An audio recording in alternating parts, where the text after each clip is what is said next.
हर हर महादेव।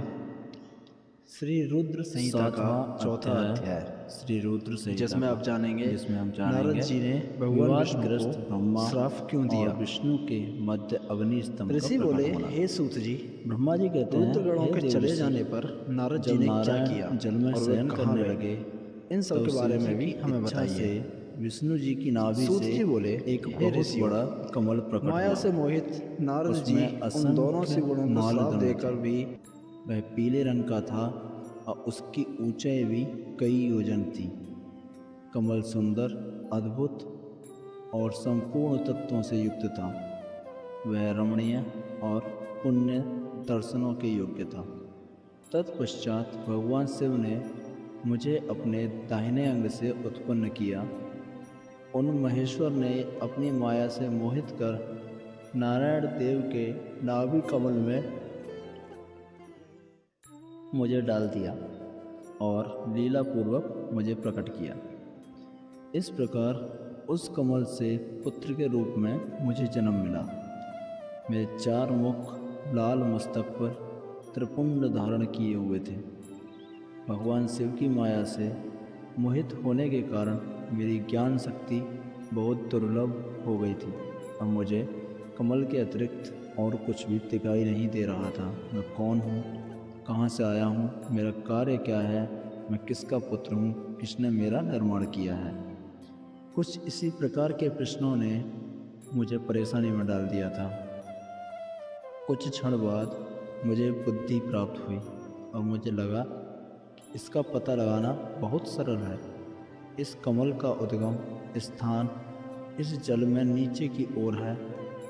इसके नीचे मैं उस पुरुष को पा सकूंगा जिसने मुझे प्रकट किया है।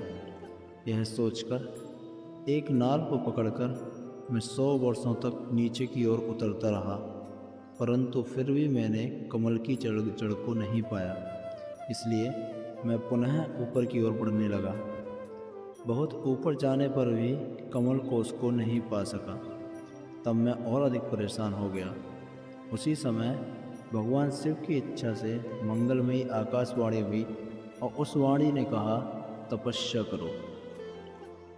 उस आकाशवाणी को सुनकर अपने पिता का दर्शन करने हेतु मैंने तपस्या करना आरंभ कर दिया और 12 वर्ष तक घोर तपस्या की। तब 4 भुजाधारी सुंदर नेत्रों से शोभित भगवान विष्णु प्रकट हुए। उनके हाथों में शंख, चक्र, गदा और पद्म धारण कर रखे थे। उनका शरीर श्याम कांति से सुशोभित था। उनके मस्तक पर मुकुट विराजमान था और उन्होंने पीतांबर वस्त्र और बहुत से आभूषण धारण किए हुए थे। वे करोड़ों कामदेवों के समान मनोहर दिखाई दे रहे थे और सांवली व सुनहरी आभा से शोभित थे।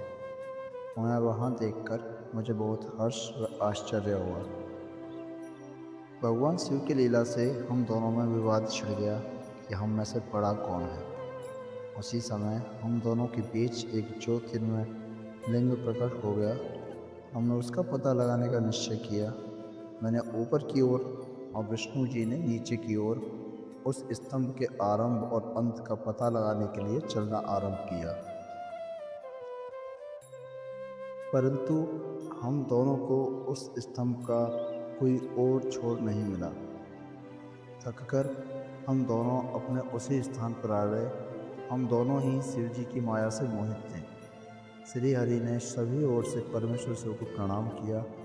ध्यान करने पर भी हमें कुछ ज्ञात न हो सका, तो मैंने और श्री हरि ने अपने मन को शुद्ध करते हुए अग्नि स्तंभ को प्रणाम किया। हम दोनों कहने लगे, महाप्रभु, हम आपके स्वरूप को नहीं जानते। आप जो भी हैं, हम आपको नमस्कार करते हैं। आप शीघ्र ही हमें अपने असली रूप में दर्शन दें। इस प्रकार हम दोनों अपने अहंकार को भूलकर भगवान शिव का नमस्कार करने लगे। ऐसा करते हुए 100 वर्ष बीत गए। 7वां अध्याय समाप्त हुआ। अगले भाग में आप जानेंगे भगवान विष्णु और ब्रह्मा को भगवान शिव के दर्शन कैसे हुए। तब तक के लिए हर हर महादेव।